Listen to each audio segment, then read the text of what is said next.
Welcome to the Battle Fatou Mosque in London, the biggest mosque in Western Europe, for the 12th National Peace Symposium organised by the Ahmadiyya Muslim Community UK.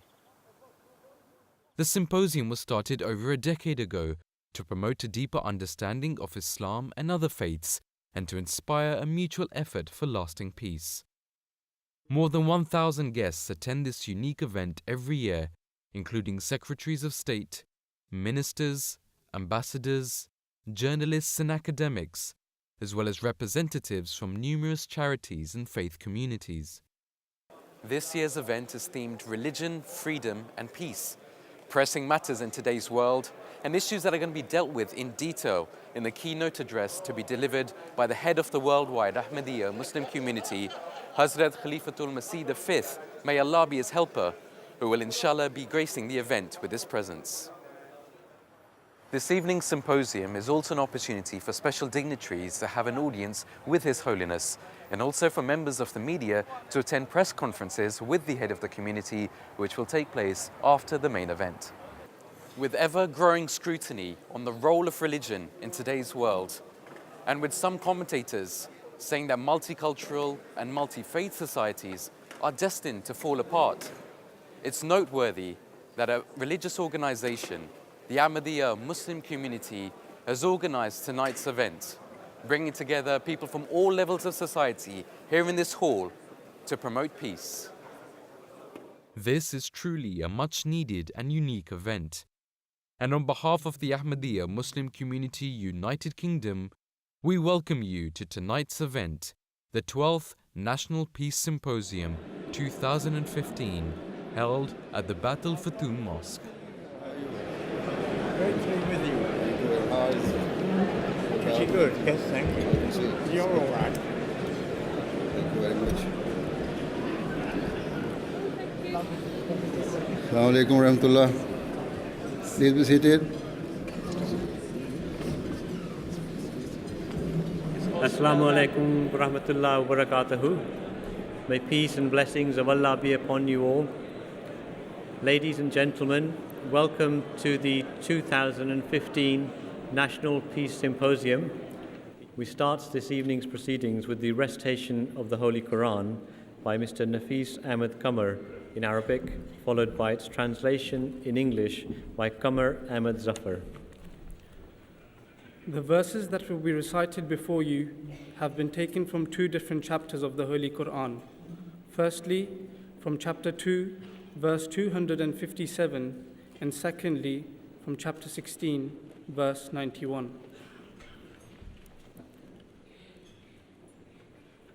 أعوذ بالله من الشيطان الرجيم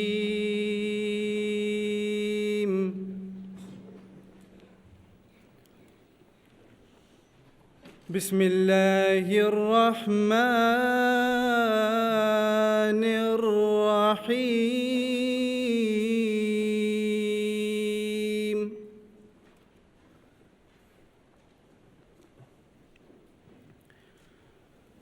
لا إكراه في الدين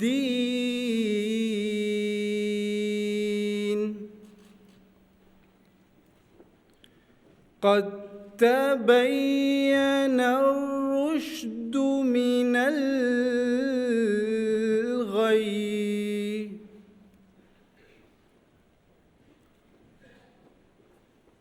فمن يكفر بالطاغوت ويؤمن بالله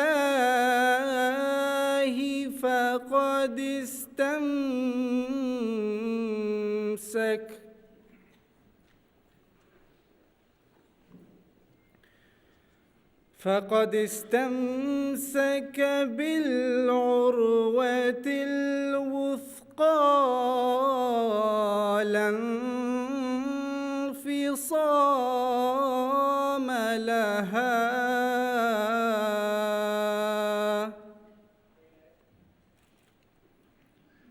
والله سميع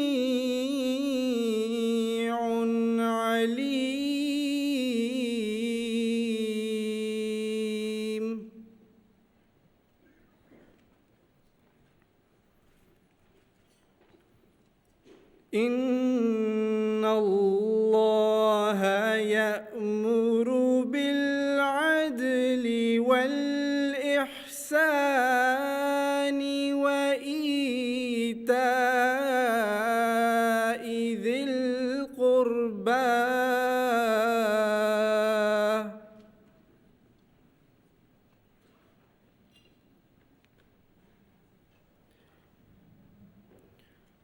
وينهى عن الفحشاء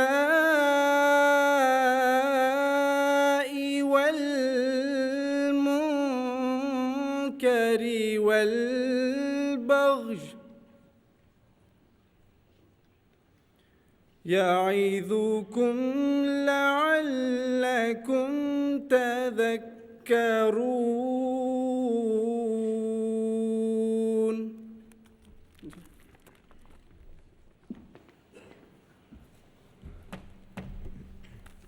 Assalamu alaikum. May peace be upon you all.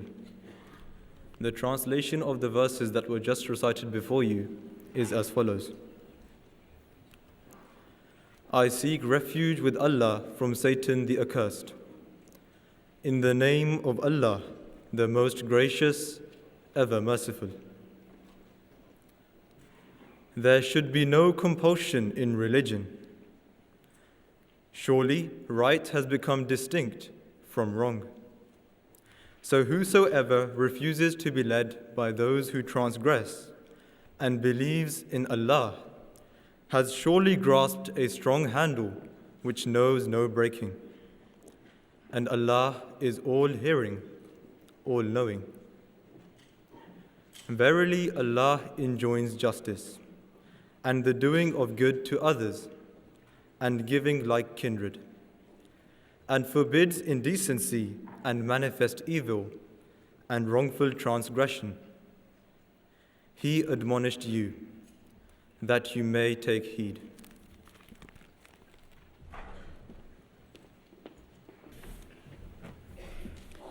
A'udhu billahi minash shaitanir rajim. Bismillahir Rahmanir Rahim. Beloved Hazur, His Holiness, respected parliamentarians, worshipful mayors, Your Excellencies, Lords, ladies and gentlemen, Assalamu alaikum wa rahmatullahi wa barakatuhu. May peace and blessings of Allah be upon you.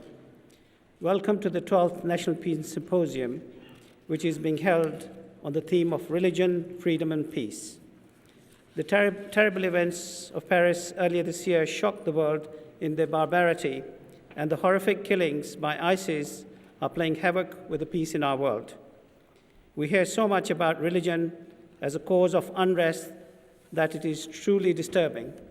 The truth is that the killers who murdered the cartoonist in Paris and the murderers who are killing people in Syria and Iraq have no link to religion whatsoever. They have no faith and are the exact opposite of what religion stands for. There's much speculation in the world about such issues and can be addressed, and how much matters can be resolved. In the Muslim world particularly, it's a deeply worrying situation as the acts are carried out by so-called Muslims. It may surprise you that such turn of events was prophesied by the Holy Founder of Islam 1400 years ago. Our current Khalifa, His Holiness Hazrat Mirza Masroor Ahmad, who has led the global campaign for peace, has addressed people and parliaments across the globe, including the United Kingdom, United States Congress, and the European Parliament, to name a few. He regularly meets heads of states, presidents, and prime ministers, as well as faith leaders, urging the need for peace based on justice. And there could be no more important message for the world today than this. Despite his extremely busy schedule, we are delighted that he is with us tonight as our key speaker. I'm sure that through gatherings such as this and through people such as yourselves, that gives us much hope for the future. I take this opportunity to welcome you all, and once again, I'd like to thank you for coming, and I hope that this evening will be an inspiring evening for everyone present. Thank you very much. Your Holiness and distinguished guests, thank you for inviting me to this Peace Symposium, the 12th to be held since they were launched 10 years ago in 2004 by His Holiness following his election as head of the worldwide Ahmadiyya Muslim community in 2003. My name prevents anonymity for my religion. I am a practicing Catholic, and I would like to start by quoting Pope Francis when he spoke out against religious intolerance following the Charlie Hebdo attack in Paris. He said, "If my good friend says a curse word against my mother, he can expect a punch. It's normal. You cannot provoke. You cannot insult the faith of others. You cannot make fun of the faith of others. We live in a world where we have to be constantly vigilant. We must protect the freedom of individuals to live with dignity and follow their religious beliefs.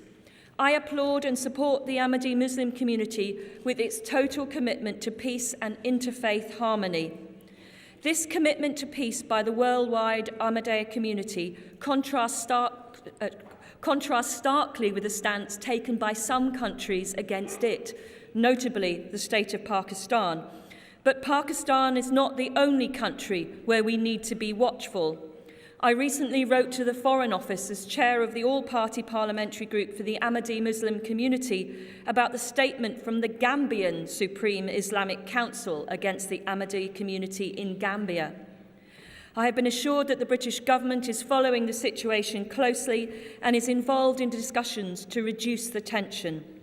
I support the Ahmadi aim of the separation of state and religion, as I believe that this is a step towards removing religious persecution in the world. By choosing Merton as the UK and worldwide headquarters for the Ahmadi Muslim community, we are honoured to have you.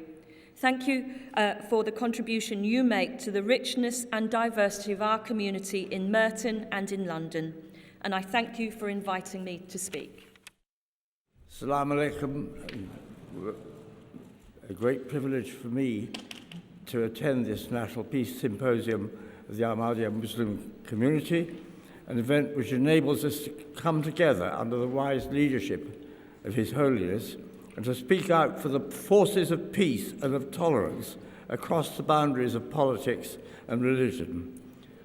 I'm a Buddhist, and the Buddha said, "Hatred never ceases by hatred, but by love alone is healed." And that statement has echoes in the principle of the Ahmadis of love for all and hatred for none. But the influence of the Ahmadiyya Jamaat in promoting peace in more than 200 countries and through its aid organization, Humanity First, in combating poverty and disease in the developing world is immensely valuable. And it's a matter of great pride to all of us that the international centre of the Jamaat is here in the UK. We're grateful to Your Holiness and your followers for the huge contribution you make to the welfare of humanity and the example that you set for the rest of us. My lords, ladies and gentlemen, Your Holiness, head of the worldwide Ahmadiyya community, as a Conservative MEP for London and chairman of the Ahmadiyya Friendship Group in the European Parliament, indeed I have developed strong links with your community over many years. In fact, I've been an MEP now for 16 years. Interacting with fellow guests tonight, attending the 12th National Peace Symposium in this beautiful headquarters of your worldwide community, the Baitul Futu Mosque, it made me realize, it was very evident to me, how prosperous your community is, how charitable they are, how diligent they are, and how courageous they are in the face of adversity in many countries throughout the world. The Ahmadiyya motto of love for all, hatred for none is the truly welcome antithesis of the appalling brutal violence and destruction perpetrated by a barbaric minority of radical jihadists worldwide. So what is the message of peace that should come out of this conference today? Firstly, in my mind, the answer to Islamist extremism needs to come from within moderate and reformist Muslim communities such as the Ahmadiyya Muslims, if it is to be credible and lasting. Secondly, Europe needs to face up to the unprecedented nature of the threat from radical jihadism. We cannot afford in our countries to lose our cohesion as societies based around our cherished and shared values such as fundamental human rights, tolerance, and peaceable religious freedom, because if we do, we are very unlikely to ever win them back again. What also impresses me most about the Ahmadiyya Muslim communities, in this country in particular, is loyalty to Britain and integration. For that reason, I consider Ahmadis to be a great example to other faith groups of what can be achieved through faith, commitment, and interreligious dialogue. I, for the record, am a Catholic. And most importantly, their strong commitment, of course, to peace itself. And thank you very much for listening to me tonight. Thank you. Bismillahir Rahmanir Rahim. I seek refuge from the accursed Satan in the name of God, gracious, ever merciful. Beloved Hazur, Your Holiness, respected Amir Saab, National President of the UK, my lords, ladies and gentlemen, good evening and Assalamu alaikum. It's indeed a great pleasure for me to be here once again, although I say that with a tad degree of light amusement, because my regularity at this venue in the mosque for prayers for other reasons as well is something which I frequent often. But to come here in an official capacity as the Minister for Communities, it was interesting listening to Charles just now when he talked of the Ahmadiyya Muslim community as one that has led on integration, one that has led on community cohesion. And perhaps there is something divine in that I have the great honour now, as the Minister responsible in Her Majesty's government, to do just that, to build on cohesion between our communities across all religions and all faiths.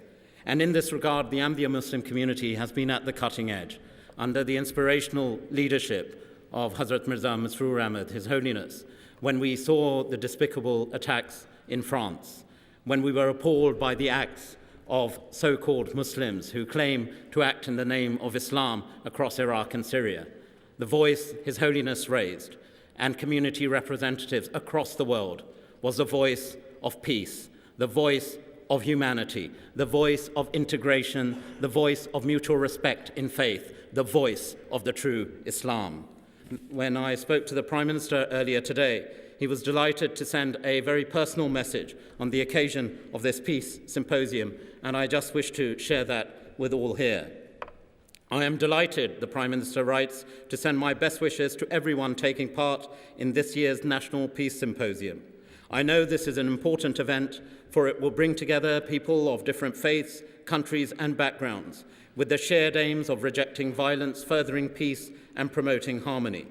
This year's symposium is the latest demonstration of how the worldwide Ahmadiyya Muslim community, under the leadership of His Holiness Hazrat Mirza Masroor Ahmad, works tirelessly to bring about peace and tolerance between religions, nations, and people.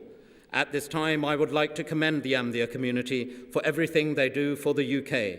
You are a shining example of why Britain is the successful multi-faith, multi-ethnic democracy that it is. I wish to take this opportunity to wish everyone taking part in this year's symposium an informative and insightful event, and I have no doubt it will inspire all those attending. Let the values of the Ahmadiyya community, love for all, hatred for none, ring out far beyond the beautiful Baitul Futuh Mosque, allowing peoples of different beliefs and backgrounds around the world to live in harmony and in peace. Good evening, everyone. It's a pleasure to be here in the presence of His Holiness, Excellency, so many MEPs, MPs and so many community leaders from around London and indeed further afield. I'd like to pass on my best wishes for this evening and also those of my other Wandsworth MP colleague Jane Ellison, who was here earlier this evening but has a family commitment which meant she couldn't stay for this event. I think this is a particularly special event. As Lord Ahmed pointed out, it is now, I think, over a decade we've been having this important conference, and I think I've been to it pretty much every year, and it's only gone from strength to strength in that time. I would echo the words of other speakers already this evening in really paying tribute to the work of the Ahmadiyya community, not just here in the UK and in my own local community, but worldwide. His Holiness, who is a tireless advocate for peace in such a conflict-ridden world.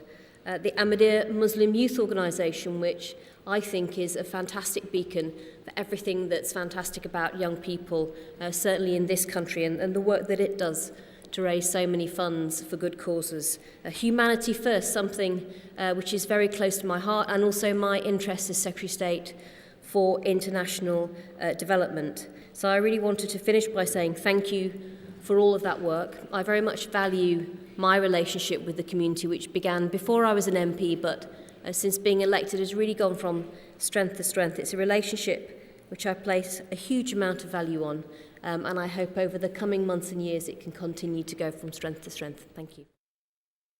Your Holiness, ladies and gentlemen, grave violations of freedom of religion or belief are a reality in many parts of the world, and they affect different minorities.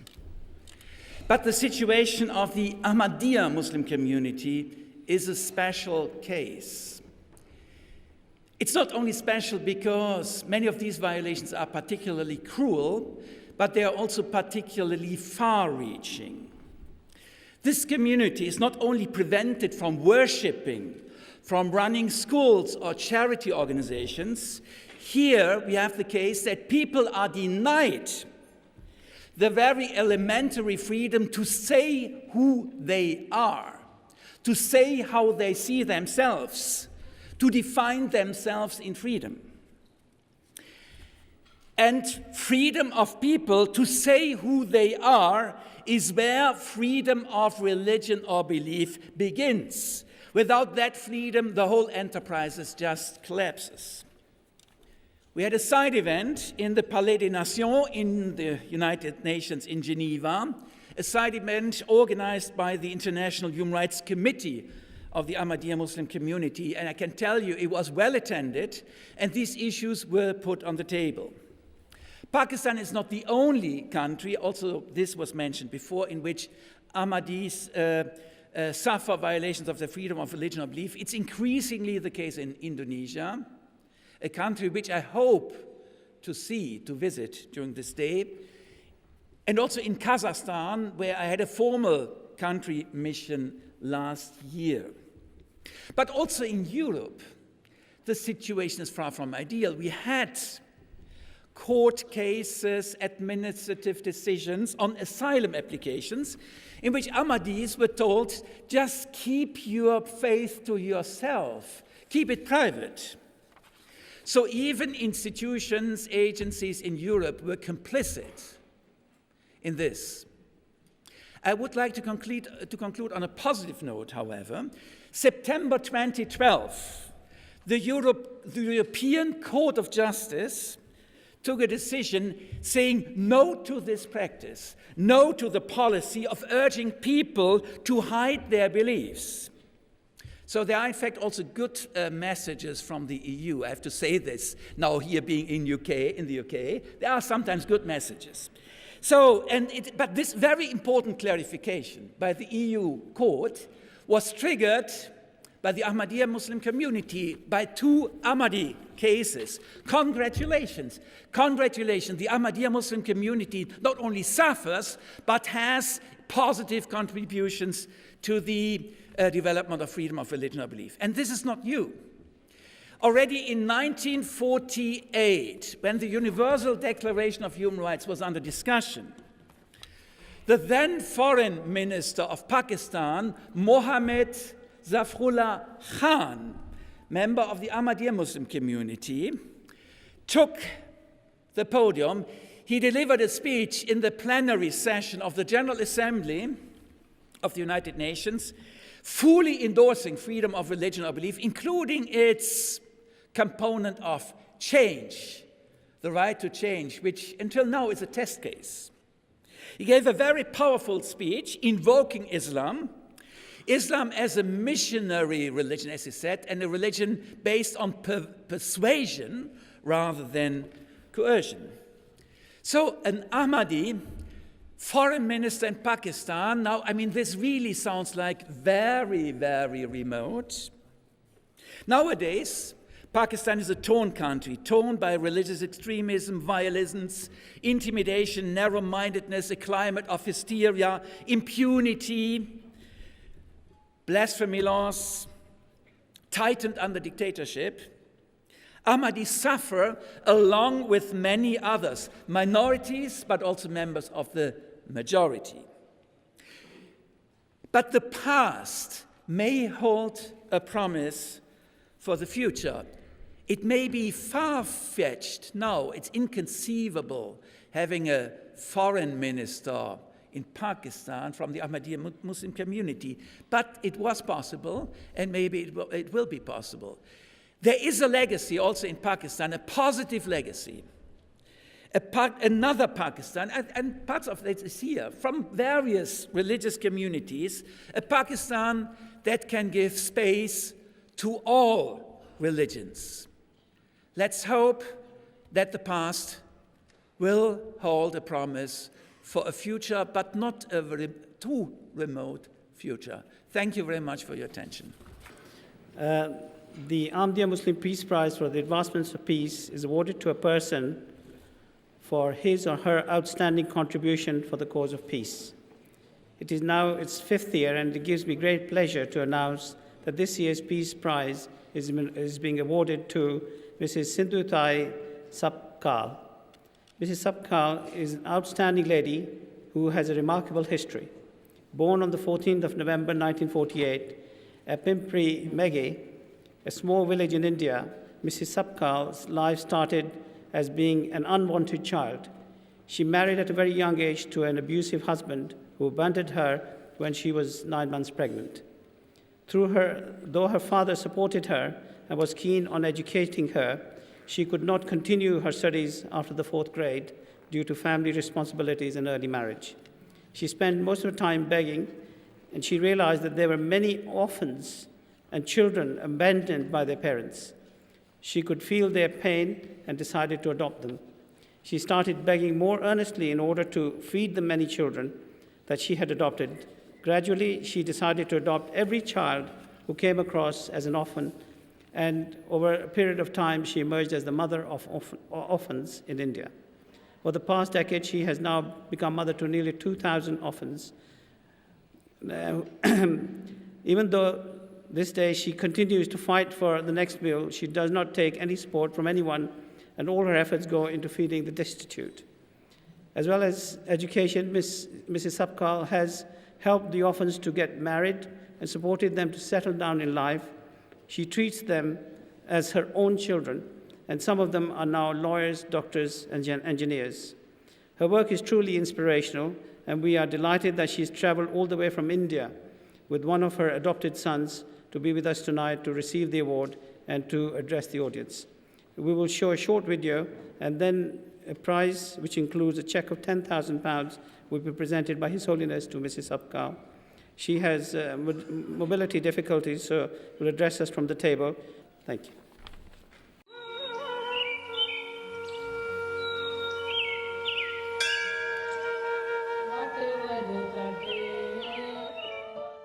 Sindhutai Sapkal, also known as Mother of Orphans, is an Indian social worker and social activist known particularly for her work for raising orphan children.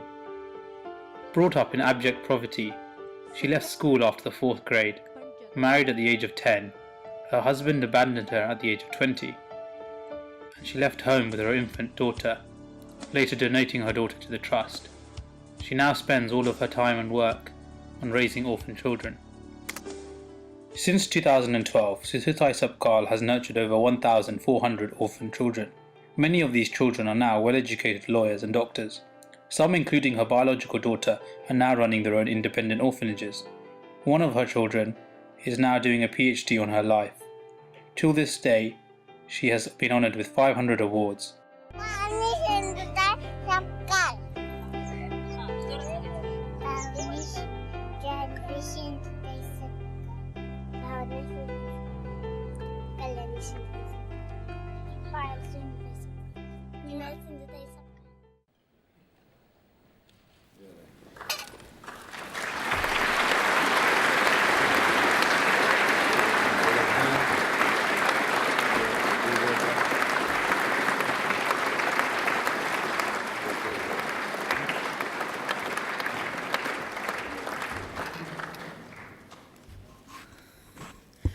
आज तो मैं सब भूल गई मैं कहाँ थी और आज कहाँ तक आ गई। और मैं मेरा गुजरा हुआ ज़माने को आज बोलती कि ये भी कुछ कम नहीं तेरा दर छूटने के बाद, ये भी कुछ कम नहीं तेरा दर छूटने के बाद, हम अपने पास आए दिल टूटने के बाद। जब टूट गया तब यहाँ तक आ गई मैं। कुछ नहीं था मेरे पास। मैं रेलवे में रेलगाड़ी में भीख मांगती थी और रात को डर लगता था। 20 साल की उम्र थी तो मैं शमशान में रहती थी। और मेरे को ज़िंदगी मालूम पड़ी या मेरे को किसी ने बताया शमशान में, यानी मुर्दा जल रहा था और मैं ज़ोर ज़ोर से रो रही थी कि मेरे पास कुछ नहीं, मेरे पास कुछ नहीं, मेरा कोई भी नहीं। और मेरे को आवाज़ आई शमशान में कि गलती कर रही सिंधु ताई, किसके पास कुछ नहीं होता, क्योंकि सब खाली हाथ ही जाते हैं। कफन को जेब नहीं होती सिंधु ताई, कफन को जेब नहीं होती, और मौत कभी रिश्वत नहीं लेती। और मैंने ज़ोर से चिल्लाया मरना कैंसल, मरना कैंसल, मैं आज से जीऊँगी। और मैंने जीना सीख लिया। जिसका कोई नहीं उसकी मैं माँ हो गई। और एक बात मेरे को और ज़्यादा से ज़्यादा उधर करने को ये घटना ने मेरे को समझ में आया कि नहीं और भी थोड़ा बढ़ना चाहिए काम, और भी औरों के लिए अपनी गरज है। तो मैं एक दिन स्टेशन पे बैठी थी, सबको ये होता है समझ लेना। और एक भिखारी यानी भीख मांगने वाला आदमी बहुत बहुत बीमार था वो, और रात के 2 बजे थे। और मैं सोच रही थी कि क्या ये जीने में रखा है, चलो मरा तो अच्छा है। और मेरे पास जो बची खुची भाकर यानी रोटी थी वो मैंने खाई और मरने के लिए जा रही थी रात के 2 बजे। मगर मरते समय भी मैंने रोटी नहीं छोड़ी, वो बची कुछ रोटी मैंने साथ ले लिया, क्योंकि मरना नहीं हुआ तो भूख तो लगेंगी ना। तो वो रोटी लेके मैं मरने के लिए जा रही थी और मैं थोड़ी चलते गई और मेरे को रोने का आवाज़ आया। वो जो भिखारी था वो बहुत बीमार था, वो रो रहा था ज़ोर ज़ोर से कि बाबा मैं अभी मरने वाला हूँ, मैं बहुत बीमार हूँ, मेरे को प्यास लगे बाबा, कोई इतना सब पानी पिलाए बाबा मेरे को, मैं अभी मरने वाला हूँ बाबा, मेरे को कोई नहीं। मेरे मन में आया चलो थोड़ा सा पानी पिला के मरते हैं, मरना तो है। वो मरते समय पानी मांग रहा हो तो मरने के लिए जा रही सिंधु ताई। मैं पीछे मुड़ी, उसको पानी पिलाया, मेरे पास थी वो रोटी भी खिलाई और मैंने उसको बोला कि बाबा मेरे पास रोटी है, थोड़ा रोटी खाओ, पानी पियो, बाद में मरो। और मैंने खिलाने के बाद पानी पिलाने के बाद वो मराच नहीं। फिर मैंने सोचा अरे ये खाने पीने के बाद मरता नहीं तो अपन काय को मरे, जो भूखे उसको खिलाना चाहिए अभी से। और मैंने शुरू किया खिलाना। और एक बात है बाबा, जब उसी ने मेरे कब्र पर आके मुस्कुरा दिया, कोई बात नहीं, जब उसी ने मेरे कब्र पर आके मुस्कुरा दिया, बिजली चमक के गिर पड़ी, सारा कफन जला दिया। कफन जलने दो, दफन मत होना, यही मैंने सोचा और अनाथों की माँ बन गई। और आज इतने दूर आके मैं पुरस्कार ले रहे हैं, ये कितना अच्छा काम कर रहे हैं, ये पीस फाउंडेशन कितना अच्छा काम कर रहे हैं। वो भाई लोग मेरे को दिखा रही थी, ये देखो यहाँ हम पानी दे रहे हैं, या हम कुआं खोद रहे हैं, या हम गरीबों के लिए मदद कर रहे हैं। मेरे को ऐसा लगता था अरे मैं यही काम कर रही है, हम सब एक ही है, चलना है बबे। और मंजिल तो बहुत खतरनाक है, इतना सोपा रास्ता नहीं है, फिर भी मंजिल बहुत दूर है, कोई बात नहीं, मंजिल बहुत दूर है, जाना वहाँ जरूर है, रास्ता मुश्किल है, मरना मंजूर है, मगर शेर जैसे मरेंगे ऐसे नहीं मरेंगे। इसलिए मैं खुद का दुख, बच्चों के लिए मैंने पूरा दुख भूल गई और दुखों को मैंने अपने पल्लों में ले लिया और अनाथों की माँ बन गए। एक बात है, मेरे पास कुछ नहीं था, उम्र 20 साल की थी और इतना सा बच्चा था मेरे पास, मेरा 10 दिन की बच्ची थी और मैं भीख मांगती थी तो मेरे को खाने को नहीं मिलता था, मगर गाना बोलने के बाद मेरे को खाना मिलता था। फिर मैं गाना बोलती थी, हमसे न तू खाने की ना पीने की बात कर, मर्दों की तरह दुनिया में जीने की बात कर। और खाना देते थे लोग। खुद दर्द की दवा हो औरों से न दवा ले, मेरा गाना भी ऐसा था कि जियो और जीने दो। खुद दर्द की दवा हो औरों से न दवा ले, सोफे पे मत पड़े पड़े पंखे की हवा ले। मेहनत से बनने वाले पसीने की बात कर, मर्दों की तरह दुनिया में जीने की बात कर। I now have the honour of inviting His Holiness Hazrat Mirza Masroor Ahmad, the head of the worldwide Ahmadiyya Muslim community, to deliver the keynote address.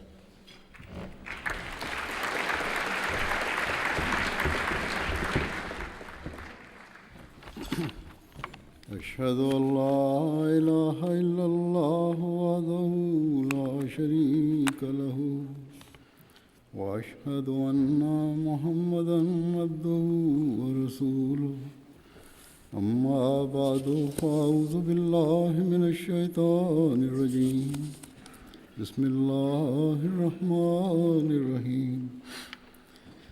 All the distinguished guests, Assalamu alaikum wa rahmatullahi wa barakatuh. Peace and blessing of Allah be upon you all. First of all, I would like to take this opportunity to thank all of the distinguished guests who have joined us here this evening. This year, the Peace Symposium is taking place after an interval of just 5 months. And so, I am particularly grateful to our old friends who have again accepted our invitation after a relatively short period of time.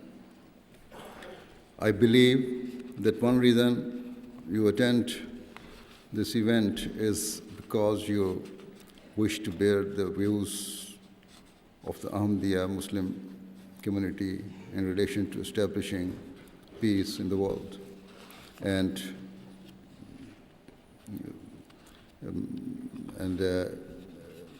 its efforts in this regard. However, I also believe that some of you are interested to learn about whether what was said at the previous Peace Symposium has led to any positive outcome or yielding fruitful results. It is good to have a keen interest in such matters, and certainly all people should desire that any efforts to promote peace prove successful and are blessed. It is certainly my personal hope that our efforts have had some positive impact in the world. Nevertheless, despite our collective aspirations for peace, the truth is that much of the world is continuing to spiral towards a state of further conflict, disorder, and darkness. On a positive note, since our last Peace Symposium, there seems to be one small ray of light flickering in the distance, and which gives rise to a note of cautious optimism. One of the points I made at the last Peace Symposium was that the world should urgently target and seek to block the funding and supply line of the terrorist group known as ISIS or IS. I do not claim that it is because of me or the fact that I drew attention to this matter, but certainly over the past few months there have been tangible efforts to tackle this crucial issue. For example, in February, the United Nations Security Council unanimously passed a resolution directly targeting the funding of ISIS and ordering sanctions to be levied on any groups who sought to illegally purchase oil from it or engage in any other form of trade.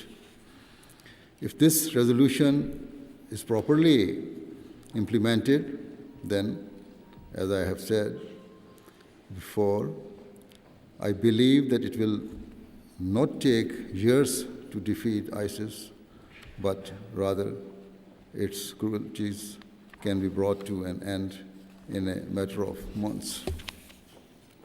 So if they are truly sincere in their desire to establish peace in the world, all Muslim countries and their allies should seek to implement these measures to the best of their abilities. Certainly, it is the heavy burden on the Muslim world to give their full support and commitment to this cause. This is because the so-called government or state that has been established by ISIS is not only committing the most reprehensible and barbaric acts of cruelty, but is doing so in the name of Islam. This is a cause of extreme sorrow for true Muslims, as they know that such heinous acts have no link whatsoever to their religion. Recently, a French journalist who had been kept as a prisoner by ISIS for 10 months before being released spoke about this, his experiences whilst in captivity. He said that he never saw a copy of the Quran during his entire time as a prisoner of ISIS.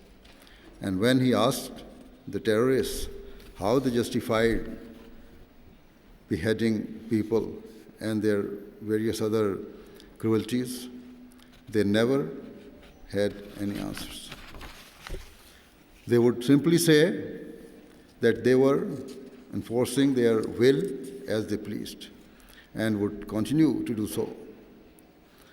The United Kingdom should be particularly concerned because, according to the journalist's account, extremists who had traveled to Syria from Britain were committing some of the worst atrocities and were even more brutal than the other extremists. Clearly, this is an issue of grave concern for the British authorities. On an almost daily basis, in the news, there are reports of youths, both male and female, who have been radicalized here and have either traveled to Syria or Iraq, or who have been arrested here for various terrorism-related offenses. Radicalization is therefore a serious problem for the United Kingdom, for Europe, and indeed the world, the wider world. And so governments are rightly voicing their concerns and are debating the means of tackling this issue. However, the proper and appropriate measures are still not being taken to confront it. For example, here in Britain, the police and intelligence agencies have admitted that some of the radicalized people who have gone to Syria and Iraq were not properly monitored. And if they had been, they could have been prevented from leaving the country. Anyway, and as I have indicated already, it is not just the Muslim world that should be worried about the current state of affairs. Rather, it is a cause of serious alarm for the entire world, because if the extremists who have gone abroad return to their countries of origin, it could lead to dire consequences and potentially great danger to that society. In terms of the reaction of the world leaders to ISIS, it has been pleasing to see that certain politicians and religious figures have chosen not to add fuel to the fire, but have instead made it clear that they do not believe that ISIS or any other terrorist group represent the true teachings of Islam. For example, during a recent speech in Washington, President Obama said very clearly that the terrorists were betraying their religion and had no link with Islam. Just a few days ago, the Catholic Archbishop of New York also spoke openly against the notion that Islam justified the terrorist activities of groups like ISIS. And here in Europe, certain broad-minded politicians and religious leaders have also reacted responsibly to the terrorist attacks falsely perpetrated in the name of Islam. For example, in January, as I'm sure you will all be aware, terrorists attacked the offices of the magazine Charlie Hebdo in Paris. It was a horrifying attack and completely against the teachings of Islam. When the issue of free speech arose in the days that followed, Pope Francis said that we should not provoke one another or insult each other's faith. He said that the dignity of each faith and religion should be respected and that we should speak for the common good. He very rightly said, as has been said by our respected guest, Siobhan McDonald, that if even his very good friend uttered a bad word against his mother, he should expect a punch in return. In my personal view, this was a very wise and intelligent statement and an effort by the Pope to support religious freedom and tolerance.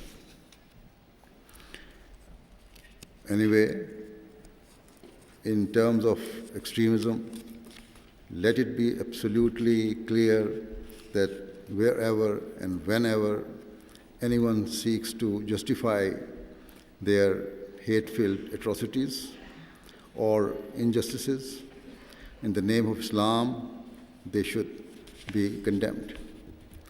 Let it also be very clear that such acts have no relation whatsoever to the true and peaceful teachings of Islam.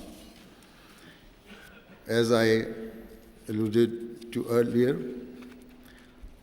I do not believe that policymakers and governments are currently taking all the necessary steps required to stop extremism. In my view, it would be far more effective for the major powers to support the local governments by taking them into confidence and seeking to build a relationship of mutual trust. Through close cooperation, a joint strategy should be formed to stop the spread of extremism and its hate-filled ideology. This will surely prove more effective than opposing the local governments by giving military training and weapons to the local rebels. Such policies can only further inflame the existing turmoil and tensions in those countries. Indeed, we have already seen the dangers and folly of this policy. Some time ago, certain major powers gave military training to members of the Syrian opposition. And it was later widely reported that many of those same rebels had taken their newly acquired arms and training and joined terrorist groups.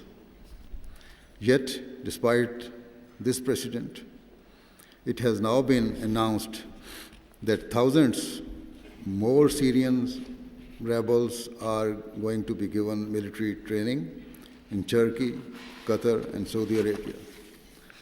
I believe it would have been far more constructive for the major powers to build bridges with the local governments and to help them end the terrorism in their countries.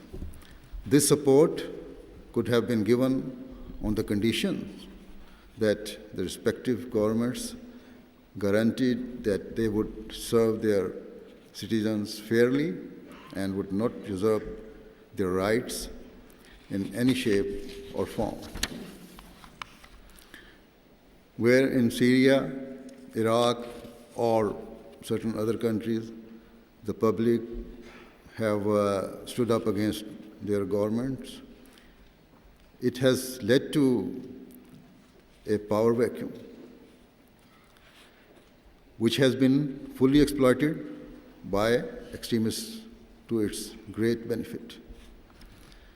The civil disorder and lawlessness in those countries has allowed terrorist organizations to establish a foothold and created the perfect environment for them to flourish. As I have said, people from Europe, Australia, even China, and other parts of the world have traveled across borders to join ISIS, and the repercussions of this will certainly be felt in Europe and the West. Therefore, there is no doubt that this is not just an issue of concern for the Muslim world, but rather it is a global issue and has the potential to increase conflict across the world. In short, the measures to curb extremism are proving ineffective. If we look at the case of Libya, just a few years ago, some powers helped the local rebels to remove the Gaddafi regime. But what did this achieve? Has there been any benefit or improvement in the lives of Libyan people? Certainly not. Rather, that country has been left devastated, divided, and in ruins. It has become a breeding ground for terrorism and instability. It is said that even Gaddafi's hometown is now under the control of terrorists linked to ISIS, and this town is only 300 miles from Italy's coast. Thus, analysts have said that in this way, extremists have now virtually reached doorstep of Europe. If we look at Eastern Europe, there are radicalized individuals who are not only going to Syria and Iraq, but are also traveling to join terrorist groups in Afghanistan and Pakistan. Indeed, Pakistan and Afghanistan have long been extremely unstable countries where terrorism and extremism have been prevalent. This too is a continuous cause of great concern. Then, if we turn towards Africa, terrorist groups such as Boko Haram and Al-Shabaab are acting entirely against the teachings of Islam by perpetrating the most barbaric cruelties. The ramifications and effects of this will not remain confined to these African countries, but rather will be felt in the wider world. And it is not just in the Muslim world that we see disorder and conflict. For example, the situation in Ukraine remains unresolved and highly dangerous. Although a tentative ceasefire was recently signed, a further escalation of the conflict and a future war cannot be ruled out. The major powers would be unwise to underestimate the threat posed by that region.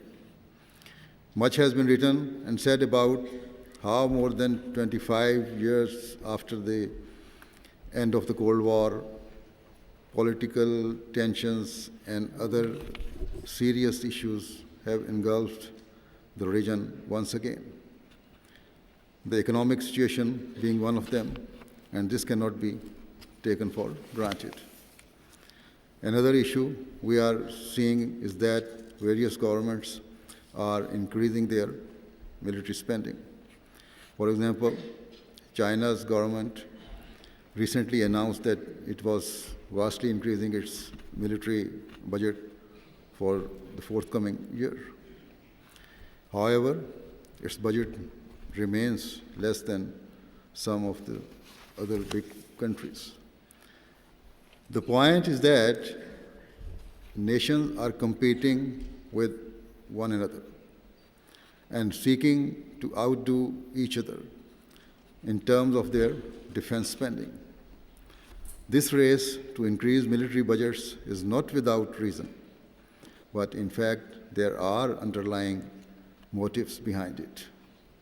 If we truly want peace, then the United Nations and the major powers need to urgently tackle these issues in a just and fair manner. If we observe the situation in the Middle East, it is clear that the hatred and hostility between Israel and Palestine is continually increasing, and at frequent intervals, this enmity erupts into senseless violence and bloodshed. Then we are all aware that relations between Israel and Iran are highly volatile. For a long time, there has been a complete lack of trust, and mutual hostilities seem to be increasing on a daily basis. In short, the vast majority of the world is engulfed in a state of disorder and conflict. Regrettably, the world has failed to devise an effective plan or strategy to free mankind from this desperate state. Underlying issues and root causes are being ignored, or at least not given the serious attention they require. Every country believes that its policies are right and that others are in the wrong. Many countries believe that what is happening in other parts of the world will not affect them. Such beliefs and perceptions are mistaken and can only prove to be harmful. Even where attempts are made to establish peace, they are often futile because strategies to resolve the problems or situation take an unnecessarily long time. Thus, we should realize and recognize the critical need of the hour. And whenever planning to control the situation, it should be in a minimal time. We must also accept that peace can only be built upon the solid foundations of honesty, integrity, and justice. These are the keys to peace. Until there is honesty and justice, no solution will ever prove beneficial. In terms of our community, we, the Ahmadiyya Muslim community, have no power or worldly influence. Our objectives are purely spiritual, and so we do not seek power or government. We have no political ambitions or objectives. As a religious community, we desire only that the world comes to recognize its Creator and that people fulfill the rights of one another. To fulfill these twin objectives, we make every possible effort in all parts of the world. We seek to inform others that Islam's teachings have no link with the violence and disorder witnessed in the world. And so, I shall now present a few of the basic teachings of Islam in relation to the establishment of peace. However, before doing so, I would like to make it clear that the blame for the disorder in today's world cannot be solely attributed to Islam or Muslim alone. In fact, there are many other reasons and factors that are fueling the unrest prevalent in much of the world. I have already indicated towards this point by saying that it is only when justice and honesty prevail that we can move towards a truly peaceful and harmonious world. There is no doubt that major powers and certain political and religious leaders are motivated by greed and their vested interests. Their selfish desires have contributed to the desperate state of affairs that we are witnessing, and so responsibility also lies with them. The world is being consumed by various issues that are leading to frustration and resentment, which in turn are undermining peace. For example, the effects of the financial crisis continue to be felt in much of the world. In Europe, discontent is increasing and the integrity of the European Union is being challenged and undermined. Anti-immigrant or nationalist parties are gaining popularity in many countries. I have already mentioned the conflict in Ukraine and the global arms race. These are all threats to world peace that are not linked to Islam, but rather have developed as a result of an unquenchable thirst for power, influence, and resources. If we reflect upon the policies of the major powers, we see that whilst they do not overtly subjugate weaker nations, they do seek to influence them unduly by exerting their control and taking advantage of their resources. This is not anything new that I am saying, but is quite apparent to all. And so, wherever in the world there is conflict and violence, whether conducted in the name of Islam or not, the truth is that the perpetrators are never motivated by any religion, but only by their own desire to attain power. If we reflect upon all of these points, it compels any sensible person to question the direction the world is moving towards in order to pursue and fulfill materialistic desires. As far as Islam is concerned, we see that in this era, Islam's teachings are being constantly misrepresented and distorted. It is claimed that Islam promotes a violent jihad and bloodshed. However, nothing could be further from the truth. And so, let me make it clear that when the early Muslims were permitted to fight by Allah Almighty, permission was not granted just to protect the Muslims or Islam itself. Rather, this permission was for a defensive war was granted to protect the religious freedom of all people. In chapter 22, verse 40-41 of the Holy Quran, Allah the Almighty said that if the Muslims did not defend themselves at that stage, then no church, synagogue, temple, mosque, or any other place of worship would remain safe.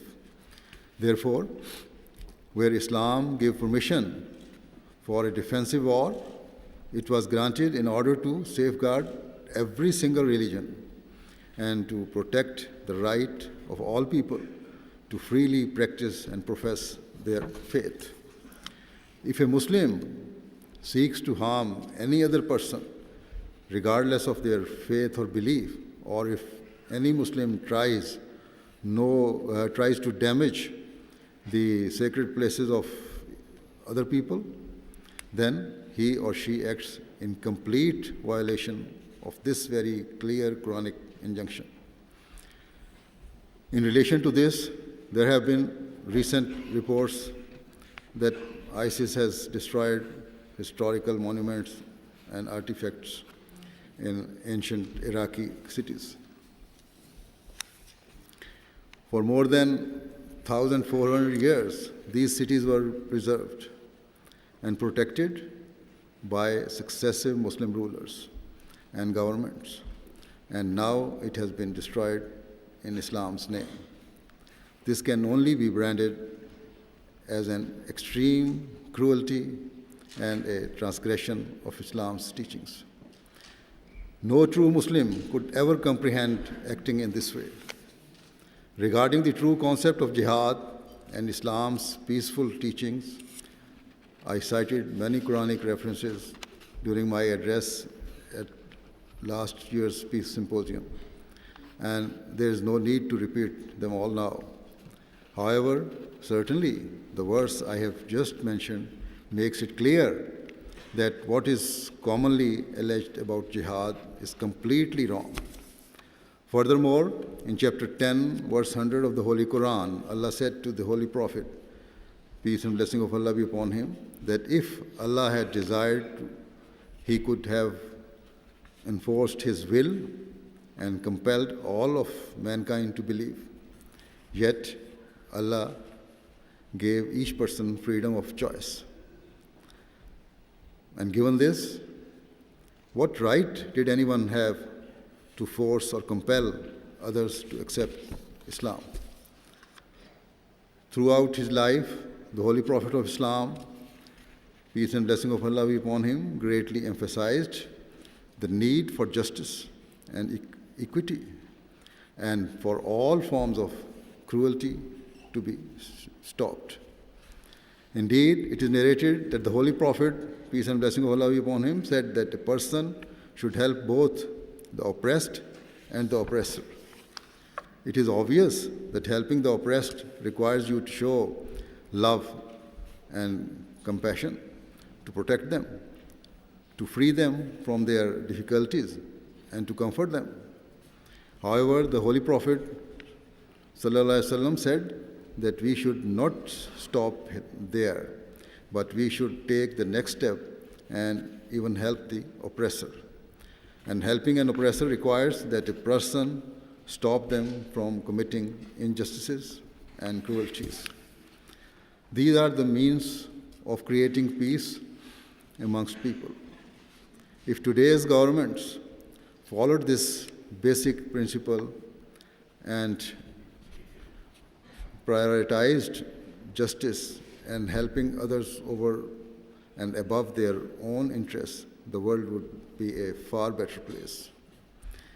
Whilst all governments and leaders claim they are trying to establish peace and justice, the sad reality is that they continue to prioritize their own agendas, interests, and motives.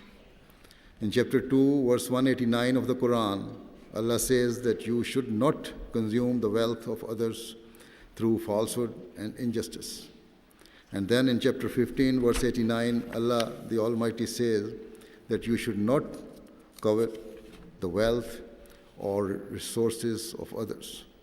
When I quoted this verse in my Capitol Hill address, one congressman came to me and said, "You have very rightly pointed out not only the teaching, but reality." In chapter 5, verse 9, Allah the Almighty has said that you should not let the enmity or hatred of others incite you to act otherwise than with justice. What a truly magnificent standard of justice and honesty this is. And for the sake of protecting the sanctity of religion and to prevent disorder in the world, Allah the Almighty has said in chapter 6, verse 109, that you should never insult or speak ill of the idols or deities of others, because then they may be provoked into insulting Allah, and this will lead to a never-ending cycle of enmity and hatred. Then the Holy Prophet, peace be upon him, said, when you abuse or disrespect someone's father, you abuse your own father. See how beautifully limits of freedom of speech and respecting honor have been laid down. Thus, whosoever trespasses it contravenes the commands of Allah and the Prophet. In chapter 60, verse 9, Allah the Almighty has said that those who do not persecute or seek to obstruct your faith should always be treated with fairness, respect, and kindness. Thus, it is entirely contrary to Islam's teachings to be cruel to those who are living peacefully amongst you in the Muslim countries, whether they are Christians, Jews, Yazidis, pagans, or the people of any other beliefs, or even atheists. Thus, there are golden principles and teachings that are required to establish peace in the world. I have presented just a few aspects that highlight the beauty and nobility of Islam's teachings. These teachings are the means of protecting all people in the world, and it is due to these very teachings that true Muslims act as guarantors and guardians for the peace and security of all segments of society. Seated before me are various politicians, influential figures, and well-educated people, and so I wish to reiterate that you should all try your level best to influence your governments and leaders positively towards establishing justice and honesty at all levels. These are the keys to solving the many international and domestic crises of our time.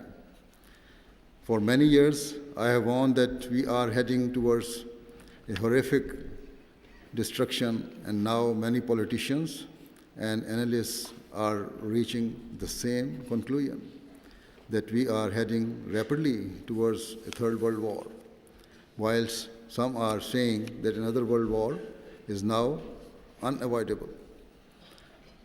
I believe that even now there's time for the world to wake up to the stark reality it faces and to arrest this threat.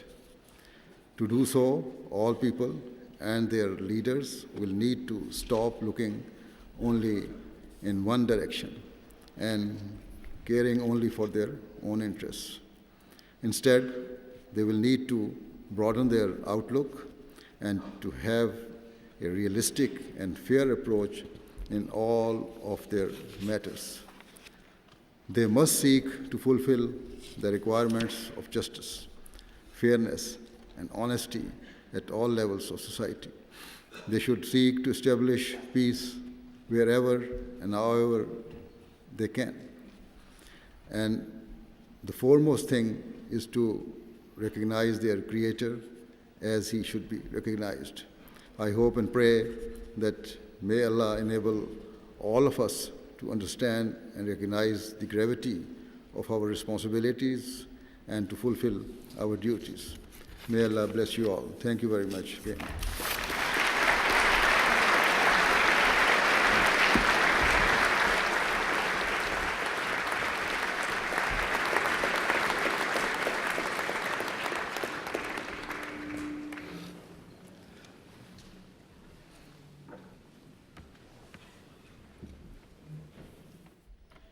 Ladies and gentlemen, His Holiness will now lead us in silent prayer before the food. We pray by raising our hands, and you may join us in any manner you feel comfortable. Please, silent prayer.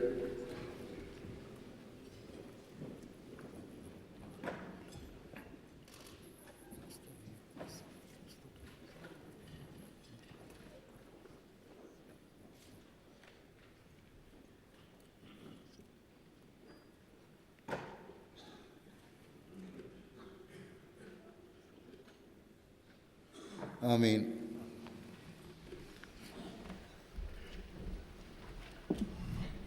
I noticed His Holiness didn't pull any punches, but let's hope the politicians that were here go back and speak to their political leaders and take some of that message back to them. We all know what is wrong, how it can happen, or what can happen, but I think we in the whole of the world suffer or are under a great threat. But I think the biggest enemy of us is our own apathy and our failure to deal with this situation. Speech by His Holiness setting out his view as a faith leader, an important faith leader on how we can put in place the foundations of peace. He talked about honesty, integrity, justice. I think those messages are never more relevant than they are today, particularly as we all struggle and discuss how we can confront extremism. Well, if I can go back right to the beginning of the symposium, the important thing was the quote from the Quran, that nothing in religion is compulsory. I think that's very important to remember, that we have to tolerate other people's thinkings. There are many roads to God. Well, I would agree with him that what we need to do is to examine the ideological background to persecution of all kinds, but religious persecution in particular. If we get at the ideologies, and we stop people thinking in the terms of attacking other communities, then we'll cure the military problem as well. The greatest impression really is the commitment of an entire community to do the work that is so clear that they do, you know, the charity work, the integration with Britain, the acceptance of the existence of other beliefs without criticism. It's a fantastic message, and I think it's something that everybody should be aware of. And the fact that His Holiness isn't getting any time on national TV or on world media it's crazy, quite frankly. Clearly, what the Ahmadiyyas have been doing is quite exceptional, and I know from my long contact, which goes back over 10 years at least, just how much work the community has been doing in promoting religious harmony and interfaith dialogue. Clearly, it's an example to other groups, particularly within Islam, where I don't think sometimes that the level of dialogue we need, even at a domestic level, is quite as good as I would like. If you think about how we in this country, in Britain, think about Islam, it's generally negative. And that's not the fault of Islam, that's the fault of the media and of course the people that do stupid things like the French bombings and French killings. The Quran does not say we should do harm to people. And he spoke specifically about some of the verses. And I think, again, for people like me that have had no contact with Islam, it reassures us that, hey, this is not all bad, this is actually good, and it's all in the interpretation. So I think when he quoted from the Quran, it had quite an impact on me as I started to understand, well, I understood more that actually Islam isn't bad or isn't good, it's the people who interpret it that put a bad interpretation or good interpretation, and that was the keynote thing for me. So I've always said that the Ahmadis aren't very well known. It's a learning curve for the political class. These kind of events raise the profile of their role both in Britain and across the world, and it's something which we should know better and we should cherish. The point that I liked the most about the Caliph's speech was the fact that the media is very much pushing, the negative aspect of Islam. And today, I mean, I know that anyway, but today I feel very clear that Islam, is and the Ahmadiyya movement is very much a peaceful movement, and it has nothing to do with what we see in the media or what we hear in the media. What was striking was that basically on our way here we were discussing the same points that he later addressed in his speech. So, for example, also the Western influence, the Western interventions, the result in Libya is disastrous, the result in Iraq, that's a disaster. So that in some way the rise of fundamentalist and extremist groups is related to Western intervention. And that was very interesting that all these points came up again in his speech, although, I mean, we had the line on these points.